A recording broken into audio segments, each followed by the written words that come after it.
Hi, I'm Rob. Welcome to your Daily Constitution. I am coming to you from the Rethink Home Studios in Anchorage, Alaska. So if you have a moment, take a look at rethinkhome.net. We have a lot of really cool stuff in here. There is furniture, there is a ton of artwork, and all kinds of just interesting things from all around the world. So if you have a moment, rethinkhome.net. Come by us if you're here in Anchorage at 322 Fireweed Lane. So, as I said, this is your daily Constitution, where we're going to take a little bit of the Constitution each day and read it. We'll look at it an article at a time, section by section, and just take a short video each day until we get all the way through it. We're going to read it straight through. We'll look at when items are changed by amendments, but we're not going to go look at those amendments until we get to the amendment section, and then we'll go back and look at what they changed. So, sit back and enjoy, and let's get started with your daily Constitution. All right. Well, we are back at it for our daily Constitution. We've had took a week off, did a little trip, went back, visited family, and planned on maybe trying to do some recording, and then that did not happen. So we are back at it now, though, and we are going to get going with the 22nd Amendment. So let's take a look now at that amendment and what it does. So the 22nd Amendment, no person shall be elected to the office of the president more than twice. No person who has held the office of president or acted as president for more than 2 years of a term of which some other person was elected president shall be elected to the office of the president more than once. But this article shall not apply to any person holding the office of president when this article was proposed by the Congress. Shall not prevent any person who may be holding the office of president or acting as president during the term in which this article becomes operative from holding the office of president or acting as president during the remainder of such a term. This article shall be inoperative unless it shall have been ratified as an amendment to the Constitution by the legislatures of 3/4 of the several states within 7 years from the date of its submission to the state by the Congress. So how long did that take? Well, let's take a look. The amendment was proposed to the legislatures of the several states by the 80th Congress on March 21, 1947. Let's slow down a little bit there. By House Joint Resolution number 27, and was declared by the Administrator of General Services on March 1st, 1951 to have been ratified by the legislatures of 36 of 48 states. So 47 to 51. So almost 4 years to the day, like 20 days short of 4 years to get this ratified. So the dates of the ratification were 1947. So Maine, March 31st, 1947. Michigan, March 31st, 1947. Iowa, April 1st. Kansas, April 1st. New Hampshire, April 1st. Delaware, April 2nd.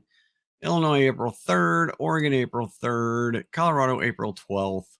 California, April 15th. New Jersey, April 15th. Vermont, April 15th. Ohio, April 16th. Wisconsin, April 16th, Pennsylvania, April 29th. So a lot of them really fast. Like all of a sudden, just out of the gate, there was a bunch of them. Connecticut, May 21st. Missouri, May 22nd. Nebraska, May 23rd. Virginia, May 28th. So we go, so May 23rd, 1947, then it stops. Then Virginia, January 28th, 1948. So that's quite 7, 8 months there. Mississippi, February of 1948. New York, March 9th, 1948. Then we go skip almost a year. South Dakota, January 1949. North Dakota, February 25th, 1949. And then over a year, Louisiana, May 17th, 1950. Montana, January 25th, 1951. Indiana, January 29th, 1951. Idaho, 1951, January 30th. New Mexico, February 12th, 1951. Wyoming, February 12th, 1951. Arkansas, February 15th, 1951. Georgia, February 17th, 1951. Tennessee, February 20th. Texas, February 22nd. Nevada, February 26th. Utah, February 26th. And finally, Minnesota, February 27th, 1951. So the ratification was completed on February 27th, 1951. Was subsequently ratified by North Carolina, South Carolina, Maryland, Florida, and Alabama, and was rejected and not ratified by Oklahoma and Massachusetts. So that was the 22nd Amendment. So what spurred the 22nd Amendment to be a thing? Why did they want to have the 22nd Amendment? Well, let's take a quick peek. Let's go to the constitutioncenter.org. And this is the National Constitution Center. So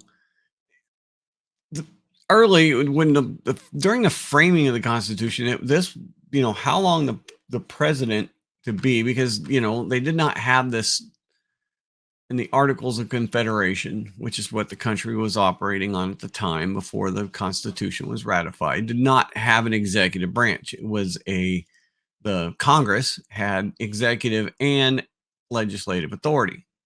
So the monarchy, we had just revolted from the monarchy, but many of the framers, including Hamilton and Madison, supported a lifetime appointment for presidents selected by Congress and not elected by the people.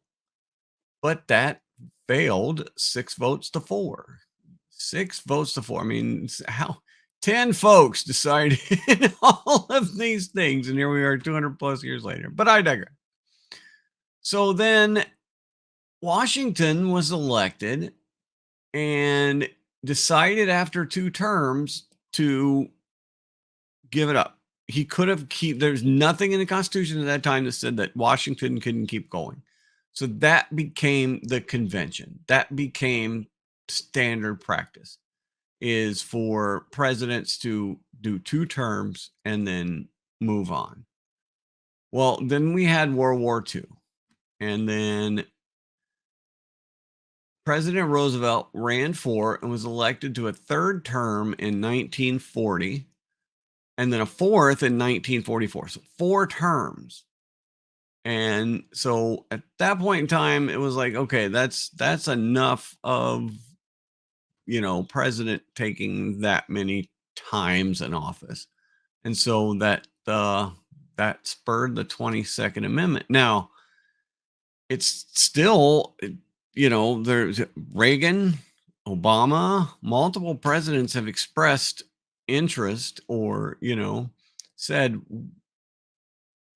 or like they said here, lamented that they could not run for a 3rd term. So if we got rid of that 22nd Amendment, would that spur people to start running for more? And how many of those would actually, again, I mean, Obama probably could have got elected again. But anyway, that is your brief history of the 22nd Amendment.